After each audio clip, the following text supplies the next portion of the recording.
J'étais sur internet et je suis tombé sur la pub de cet objectif assez bizarre. Laissez-moi vous en parler parce que, mine de rien, on peut faire des choses assez cool avec. Et cet objectif, eh bien, c'est celui-là, le Parallax de chez Pocket Dispo. C'est un objectif équipé de 3 petites lentilles placées sur une ligne à l'horizontale. Et ce petit décalage des lentilles va permettre de réaliser des photos 3D en mimant cet effet de parallaxe. Vous savez, si vous mettez vos deux mains comme ça et que vous bougez votre tête, ce petit mouvement qu'il y a de décalé entre l'objet plus loin et l'objet plus proche, eh bien ça s'appelle le parallaxe. Cet objectif vient donc de la marque Pocket Dispo et c'est un objectif qui coûte 52,95 € exactement. Donc je me suis dit, pourquoi pas essayer. Il est disponible dans toutes les montures suivantes, donc Sony, Canon, Nikon, en full frame ou en APS-C. D'ailleurs, en APS-C, il n'y a que 2 lentilles. Moi, mon appareil, c'est une Sony FX3, alors je vais utiliser donc 3 lentilles. Et donc, une fois que vous l'avez acheté, vous recevez ceci, une sorte de petit truc qui m'a l'air imprimé en 3D, donc avec 3 lentilles. Mais alors, qu'est-ce que ça vaut et comment ça fonctionne? Eh bien, faisons le test tout de suite. Imaginons je veux faire un portrait de moi qui tient une carte. Eh bien, voici la photo que ça prend. On peut voir qu'il y a 3 images avec un espèce de flou fantôme entre. Et une fois qu'on a pris cette photo, moi j'ai shooté en RAW et je vais aller dans Photoshop pour faire des petites retouches avec caméra RAW. Un truc que j'ai remarqué avec cet objectif, c'est qu'il y a un effet un petit peu de voile qui apparaît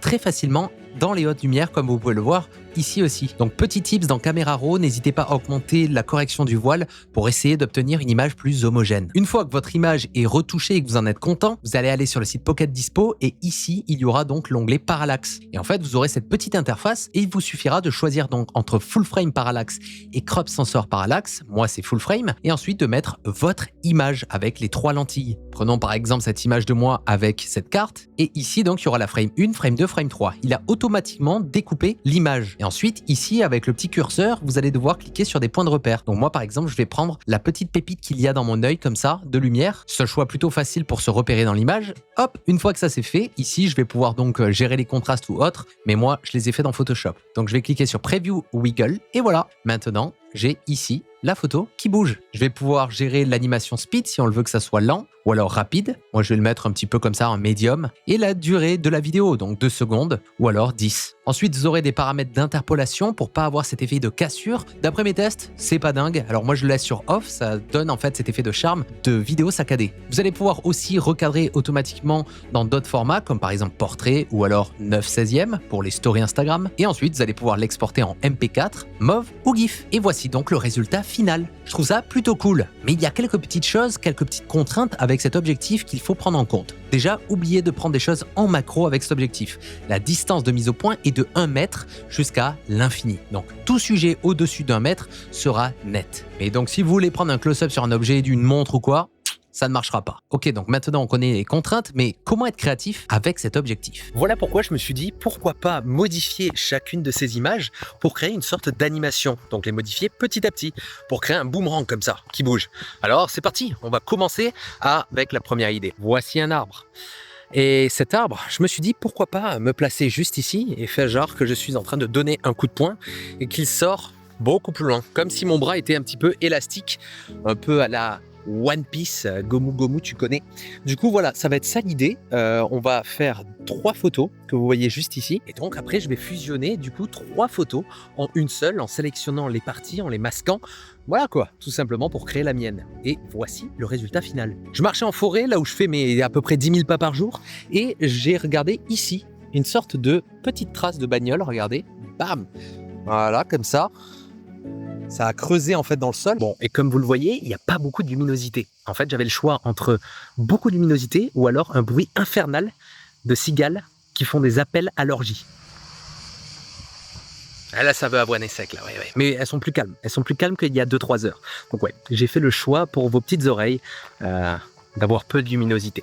Et je me suis dit donc pourquoi pas modifier cette photo pour faire comme si la flaque était en train de se remplir. En utilisant des modèles comme Seedream, je vais pouvoir lui demander de conserver mon image, de ne pas la toucher, mais de faire une évolution dans celle-ci, comme par exemple la flaque d'eau. Je vais lui demander d'augmenter le niveau de l'eau en fonction des photos. À gauche, il n'y a rien, au milieu, c'est à moitié rempli, et à droite, complètement rempli. Et ensuite, je vais faire le même processus sur Parallax Pocket Dispo. Et voici le résultat final. Plutôt sympa. Et cette idée, vous allez pouvoir la faire avec plein d'autres choses pour faire des animations rigolotes. Vous posez votre appareil avec l'objectif sur un trépied. Avec une petite télécommande comme celle-ci, vous pouvez actionner à distance, par exemple vous, qui faites un saut par exemple, pour vous faire animer d'avant en arrière. Ça peut être aussi un effet très intéressant. Donc au final, ouais, vous pouvez faire autre chose que des photos statiques. Donc comme vous le voyez, on peut être extrêmement créatif avec un objectif pareil. Je me suis dit, ok, ça sert juste à faire des photos un peu parallaxe.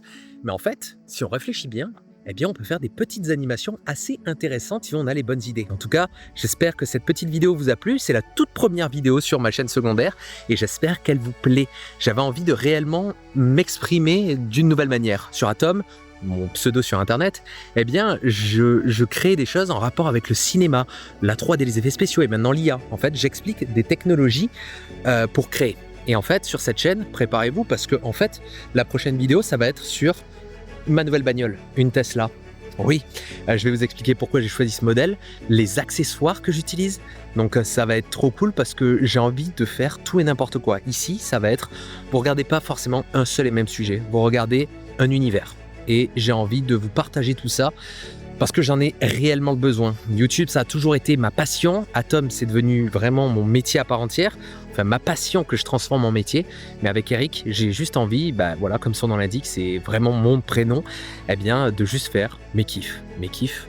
Voilà, tout simplement. En tout cas, je remercie toutes les personnes qui sont déjà abonnées. On est presque 200, je crois, à l'heure actuelle où je regarde. Donc, c'est trop cool. Je suis trop content. Et j'espère que ça va vous plaire. Dites-le moi dans les commentaires si ce genre de contenu vous plaît. Et surtout, si vous êtes content de me voir expérimenter d'autres choses. En tout cas, j'espère que ça vous a donné plein d'idées. Le lien vers cet objectif est dans la description. Je l'ai acheté, hein, c'est pas une collaboration commerciale. Hein. J'ai une chaîne à 200 abonnés, je peux pas faire de collab. Mais du coup, voilà, je l'ai acheté, donc c'est un concept assez intéressant. Ils ont fait un beau travail qui peut être amélioré sur certains points, mais voilà. En tout cas, si vous êtes intéressé, le lien est dans la description. En tout cas, nous on se retrouve prochainement pour une nouvelle vidéo.